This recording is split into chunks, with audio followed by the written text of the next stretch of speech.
Bonjour à toutes et à tous, vous écoutez Cinécast, le podcast qui chaque semaine vous recommande des films à voir au cinéma en streaming ou en VOD. C'est Thibaut en direct du Festival de San Sebastian et aujourd'hui je vais vous parler du nouveau film de François Ozon, Quand vient l'automne, qui est présenté ici en compétition et qui sortira dans les salles le 2 octobre prochain, donc très très vite. Je pense qu'en Belgique il sort un poil plus tard que ça, mais bon, de toute façon il sort bientôt.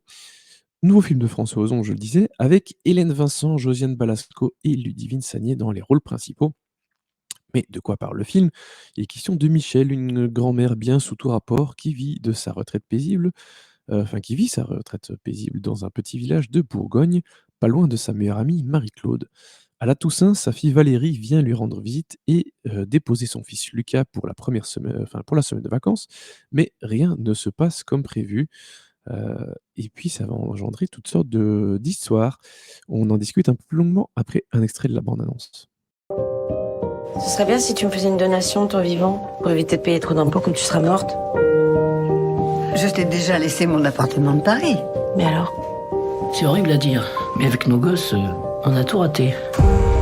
À la fin des bêtises. Philippe, Qu'est-ce qui se passe là? la fille nous a appelé en urgence, elle se sentait pas bien. Ça ressemble à quelque chose de toxique. Les champignons. Les champignons, ben oui, quelle histoire avec ces champignons? Donc en fait, le jour où Valérie vient déposer son fils chez sa mère Michel a été, ouais, la mère Michel, oui, a été, chercher des champignons avec son amie Marie-Claude et Marie-Claude lui a fait signe, de jeter l'un ou l'autre champignon qui n'était pas bon, mais elle a pas tout regardé et visiblement Michel a pris un champignon, qui était pas bon, au point d'empoisonner sa fille qui a eu besoin des secours pour aller mieux. Et cet événement va vraiment créer beaucoup de alors il y avait déjà des tensions entre Valérie et sa mère, mais clairement cette situation va pas améliorer les tensions qui existent, au point que Valérie voudra plus, donner, son fils à à Michel. Et à côté de ça, on a Marie-Claude, l'amie, dont le fils, est en prison, le fils qui est incarné par Pierre Lotin et qui va sortir de prison. On le voit ici dans la bande annonce, qui va revenir, dans la vie, après des années de prison, essayer de se refaire une vie, de trouver, du boulot et cetera, de pas retomber évidemment dans les travers d'avant.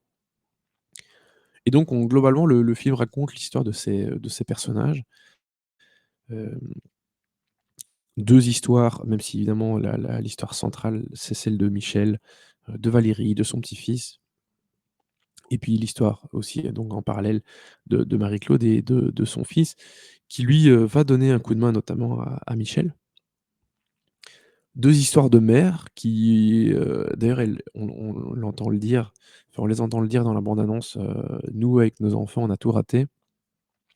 2 mères qui ont eu un passé compliqué et qui, effectivement, en tant que mères, ont eu du mal et ont toutes les 2 des soucis, ou ont eu des soucis avec leurs enfants. Valérie d'une part, qui est incarnée par, Ludivine Sagné et heu et le fils de Marie-Claude, donc incarné par Pierre Lotin. Donc voilà en gros. Hem, le film interroge pas mal, sur pas mal de sujets. C'est un film vraiment sur le doute, sur la qualité des relations, familiales, amicales. C'est un film qui est assez touchant parce qu'il est porté par 2 actrices, heu, qui, je trouve, ont connu ces dernières années plutôt de beaux rôles, mais Hélène Vincent, elle est souvent cantonnée à des seconds rôles, des rôles de grand-mère dans des films. Mais bon, les rôles de grands-parents dans les films, dans la plupart des films, c'est des petits rôles, ils ont 1, 2, max 3 scènes, bonjour, au revoir, quoi. Josiane Balasco, depuis quelques années, elle a plus grand chose non plus, mais elle était plutôt bien, dans les films dans lesquels je l'ai vue et ici, voilà, elles ont toutes les 2 vraiment 2 beaux rôles. Ce sont 2 beaux rôles de grand-mère où elles ont des choses à faire, elles ont des choses à défendre et je les trouve vraiment très touchantes. Heu, on les sent bien et elle porte vraiment le film à elle 2. C'est plutôt Hélène Vincent le rôle principal, vous l'aurez compris, le rôle de Michel, mais Josiane Balasco, son rôle est aussi évidemment très, très important et voilà, je trouve que les elles 2 sont vraiment fantastiques. Ça faisait, heu, ça faisait vraiment plaisir de les voir comme ça. Donc ça, pour moi, c'est vraiment un des bons points du film. Le problème pour moi, c'est que malheureusement, ça m'a jamais vraiment emballé. Il y a il y a une tension dans le film qui fonctionne plutôt pas mal, parce que, avec toujours cette histoire des champignons, est-ce que Michel, a pas fait exprès d'empoisonner sa fille ou a-t-elle fait exprès? Parce que cet acte-là, à ce moment-là, va avoir des conséquences très importantes, je l'ai dit, sur les relations qui sont déjà compliquées avec sa fille et ça va encore avoir des conséquences, bien plus importantes par la suite. Mais donc voilà, on a vraiment sur cette question du doute qui est présent, et donc de la tension qui est présente pendant tout le film, avec cette question: «Est-ce que, a-t-elle empoisonné sa fille volontairement ou pas?» Voilà.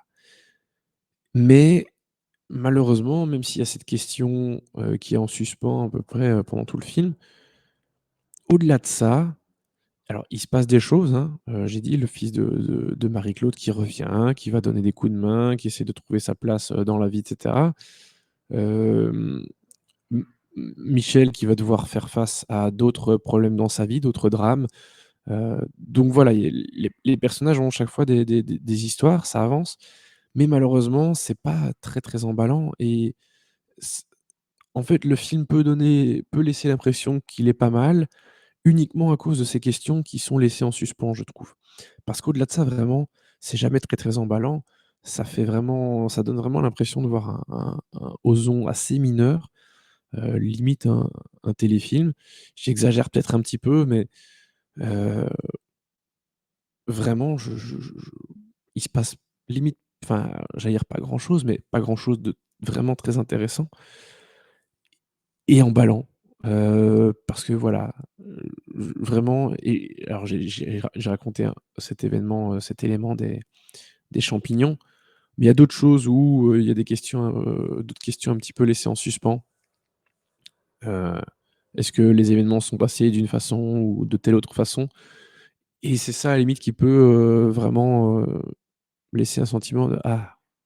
j'ai en tant que spectateur, j'ai été un peu actif, j'ai dû un peu réfléchir à ces questions et cetera. Mais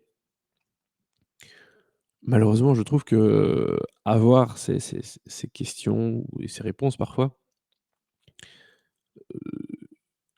certes ça fait participer, mais ça donne pas toujours un bon film forcément. Et ici, voilà, malheureusement, je trouve pas que ce soit un super film. J'ai pas trouvé ça mauvais, hein, c'est pas honteux. Ozon a fait pire. Son précédent d'ailleurs, je trouve, Mon Crime, c'était vraiment pas fameux. Mais voilà, c'est pas honteux, mais c'est pas super, super et ça n'a pas grand intérêt malheureusement, au-delà, des interprétations de ces comédiens. J'ai parlé de Hélène Vincent et Josiane Balasco, principalement. Ludivine Sagnier fait du Ludivine Sagnier, j'ai l'impression qu'elle a exactement le même rôle que dans Leurs enfants après eux, à peu de choses près. Pierre Lotin est bien, même si lui aussi pareil, je trouve qu'il commence à être cantonné un peu trop au rôle de fils, de famille, assez pauvre, qui a toujours des emmerdes au cul, qui doit toujours se débrouiller, enfin bref, ça fait un moment qu'il a ce type de rôle. Heu, dans En Fanfare, j'ai pas encore parlé de ce film, c'est vrai qu'il passe ici au festival, bon j'en parlerai plus tard lors de la sortie je pense, mais quelque part il a un peu le même rôle que dans En Fanfare aussi. Enfin bon voilà, bon casting, les comédiens jouent bien. Mais c'est quand même pas grand-chose, voilà. Il m'en reste pas grand-chose et je pense pas que c'est un film que je reverrai, très clairement.